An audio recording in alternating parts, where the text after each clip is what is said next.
It's a way of engaging clinicians and patients and residents in looking at the services that are delivered for patients predominantly within the acute hospital, Worcester Acute Hospitals Trust, but also some of the knock-on effects that any changes to those services might have on community services and primary care services, so GP services, etc. No, the amount of money into the NHS is actually at cost neutral, but what we know is that our population is changing and we're getting an increasingly ageing population, and what that means is that as the years go by, the kind of healthcare that our whole country needs to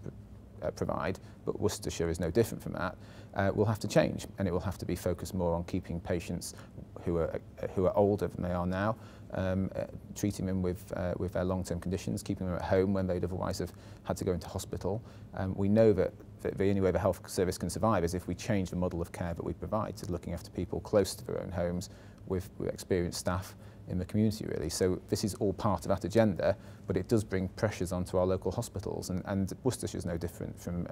lots of other parts of the country where that's also happening. We're hearing it from across the plethora of consultants, really, and you see that at the GP level as well, that really we're struggling to provide the kind of services that patients deserve on the sort of template of the 3 sites that Worcester Acute Hospital Trust is based on, and it's about trying to kind of rationalise some of that down a little bit and make it as safe and high quality as possible.